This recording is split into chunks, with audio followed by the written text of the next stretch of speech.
Hi class, we're going to read chapter 11 today. Chapter 10 gave us a lot of information. John tried to take his father back to the store where he bought his candy. I'm really glad that he told his dad the truth so that he can fix this problem. It's definitely a problem in the story where he's having everything that he touches with his mouth turn to chocolate. So when they went back to the store, it said for sale. So they couldn't figure out how it was happening. When they went to Dr. Cranium, he tried to fix the problem, but it didn't solve the problem. He tried to have some medicine and it turned to chocolate. So just like the books that we were writing about fiction stories, sometimes when there's a problem and they attempt to solve it one way, that doesn't fix the problem. They attempted to solve it a second way, it's not fixing the problem.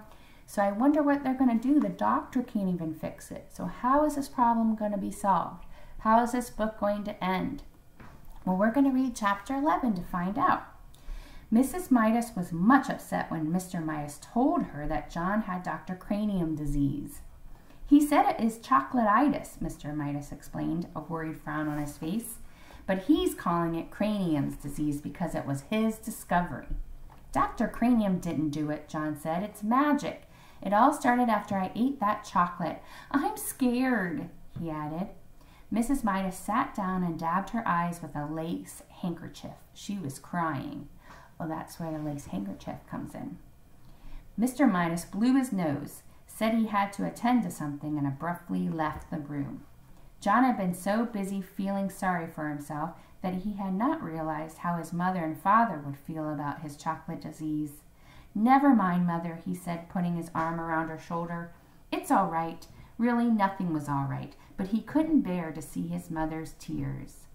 So now he's thinking of other people. He's scared, but he's also thinking about his mom and dad's feelings. He kissed her wet cheek.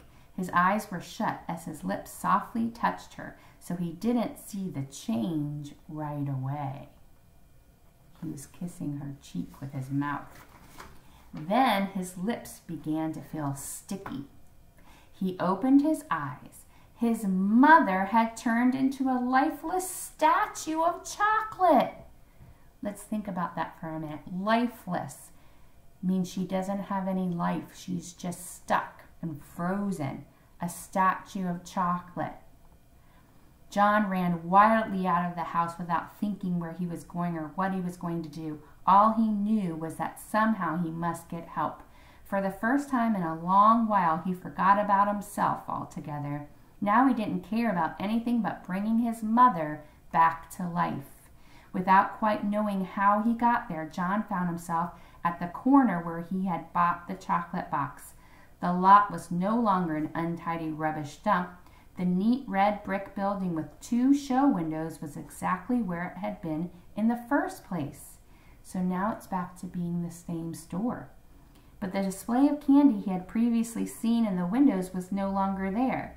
In one window, John saw a chocolate trumpet, a chocolate pencil, a silver dollar with a piece bitten out of it.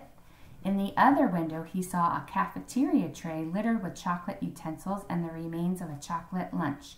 Clearly, this place was the right one. So I'm thinking those are all the things that happened in the day where John was touching it with his mouth. Clearly, the proprietor, or the owner, must know a lot about John's hateful chocolate touch. John rushed into the store.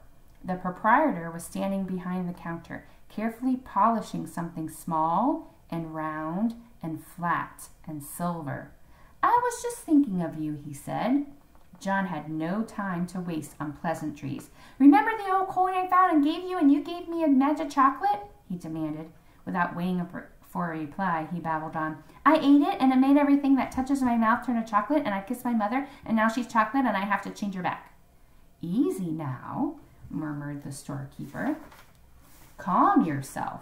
There was an expression of satisfaction in the old man's eye. Satisfaction. Like the man knew what was happening already. It's all your fault, John declared. If my mother isn't made better again, I'll fight you till you're dead. My goodness, the storekeeper exclaimed. Whose fault did you say? Yours, John said. If you hadn't taken that money, I would have... Now, John, the storekeeper interrupted, I must insist on honesty. I'm glad to hear that you're thinking about your mother for a change. Unselfishness is important, but honesty is also important. If you'll be truthful, perhaps I can help you. John's ear reddened. It was becoming unmistakably evident to him that he had only himself to blame for all this unhappiness. So when your ears redden, it's like you're getting kind of embarrassed. And I'm realizing that he's learning a lesson here. This book is kind of teaching a lesson. There's kind of a idea from the author to learn. He's realizing that he was to blame. He looked straight into the storekeeper's eyes. I'll do anything. I'll work for you all of my life. Here's a picture of the storekeeper. Look at the trumpet and all those things that have to do with John. I'll work for you all of my life for nothing. If you'll turn my mother back, you can turn me to chocolate instead if you want. The storekeeper apparently ignored John's offers. You were right, John, he said, when you guessed that I had something to do with your acquiring the chocolate touch. But you yourself earned the coin that bought the chocolate touch. Only greedy people can even see that kind of money. Dr. Cranium was right up to a point. I suppose that one could say that you had chocolate-itis, but it was just an outward sign of selfishness. My mother, John reminded the storekeeper frantically. My mother's turned to chocolate. Do something about it. Oh, please, do something about it.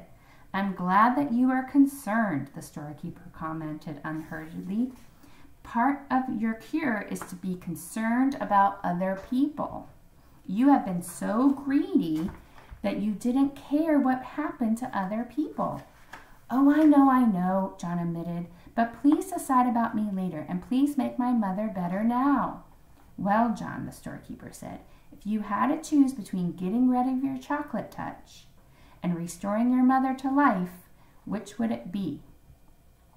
So he has to decide between getting rid of his chocolate touch, so he might always have his chocolate touch, or making his mom better. For one moment, John couldn't help imagining a future of all chocolate meals. The thought was terrible, but then he thought of his mother as she had been when he left her, a motionless chocolate statue, unable to speak, her chocolate hand still holding her lace handkerchief. Without further hesitation, John said, "Help my mother." Well, John, the storekeeper said, I'm going to give you another chance. When next you go to school, your chocolate pencil will be a real wooden pencil with lead in it. But, John began to protest, what did the pencil matter? The chocolate knife and fork and spoon you left on your tray in the cafeteria will have turned back to metal. Your chocolate trumpet will be a shiny golden one again. But don't worry about Dr. Cranium's spoon. He will find a whole silver one on the floor where the broken chocolate one lay. But how about Susan Buttercup will discover that the chocolate stains on her party dress and her party shoes were nothing but water after all. Her silver dollar will be all right. John could stand the suspense no longer. My mother! He shouted. What about my mother? Will she be all right? The storekeeper smiled. Why don't you run along home and find out, he suggested. John turned without even saying goodbye and ran out of the store. The storekeeper went back to the disc that he had been polishing, a disc the size of a quarter. It had to be polished smooth, ready for a new set of initials, in case the need for them should arise.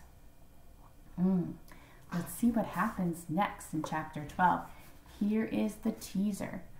Now the sign says sold. We'll find out next. Thanks for listening.